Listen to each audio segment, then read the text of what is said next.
大家好，我是电脑头。今天我们聊一个最近发生的挺哏的事儿。事件的双方呢是争得脸红脖子粗的，但是互相谁也没听明白对面在说啥。事情比较简单，我们先快速过一下，因为很多内容是在直播和 chat 里面发酵的，资料比较少，留档比较难找。我们这边就使用韩国网友的总结信息将就一下。这是事件的主角彩虹社伊恩的男威，翻译过来叫金子静，他是22年7月才开始活动的，现在大约有40万粉丝，但是没有进入 B 站，所以在站里不火。事件发生在 Works 公布新模型不久之后，这个 Works 大伙可能更熟悉一些，他也是彩虹伊恩的。当年他们组合进入 B 站的时候，讨论度一度非常高。现在他在站内还有140万粉丝，不过今天这个事儿呢，他纯是个背景板。这大哥出了个新衣装啊，长得和以前不太一样，尤其是脸这块。于是我们刚刚介绍这 Q 就拿他找乐，说他是去了韩国。这个时候有些韩国粉丝就觉得这个话冒犯到了他们，冒犯的名头用的是 racist 种族主义，这在伊恩语境下是个非常大的帽子。据网传的说法 ，Q 好像不是第一次拿整容这个事儿找韩国人的乐子了。虽然我还是没明白他们为什么会因为被别人说整容业发达而破防，而且显然 Q 也没明白。他回应这件事的是这么一些话，话头相当硬。总结一下：第一，不道歉。第二，韩国整容业发达是事实。第三，这不是种族主义，如果你觉得是，那是你的问题。这就相当于是正面和韩国网友给杠上了。给不熟悉外网环境的朋友提一嘴啊，韩国人素来有油管五常的美誉，那能惯着你小子吗？直接摇人开骂，一路把哥们骂上韩推趋势，而且这个趋势就4个大字：种族主义。这阵仗你别说管人啊，哪个主播他看了腿肚子不转筋呢？所以 Q 经过了短暂的挣扎，比如解释自己不是种族主义啊，是在赞美韩国整容业牛逼之类的，还嘴硬说自己不会道歉，然后就道歉，并且停播1周，这个事儿就暂时告一段落了。但不知道朋友们是不是有一种完全搞不清楚情况的感觉？因为这件事还有一个核心问题没有介绍，就是为什么韩网网友会因为被提到整容业发达而破防？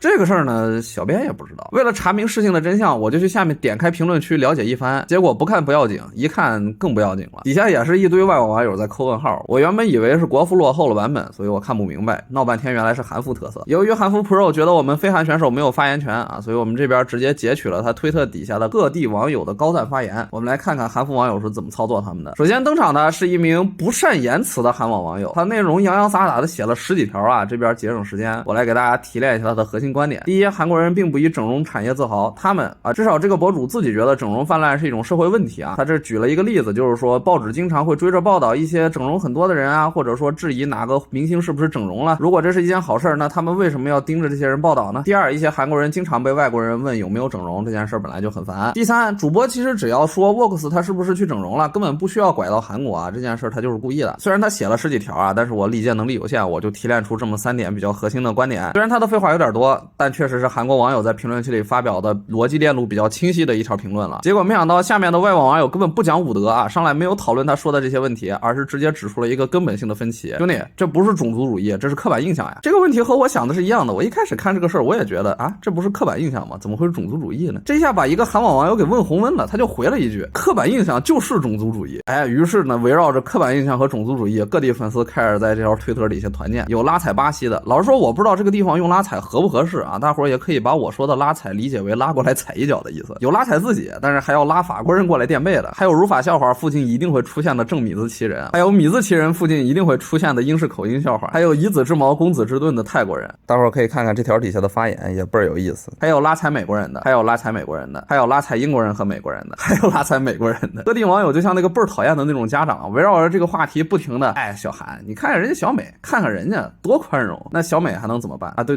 结果特别幽默的是，就在这底下，我还真看见个美国人试图教韩国人做事儿，结果韩网报道老哥直接在底下开喷。总的来说，我在这条推特的评论区底下看到的就是这么一个景象。我跟你说，你都完全不知道，你知道吗？你根本你完全都不清楚，你现在你知道什么啊？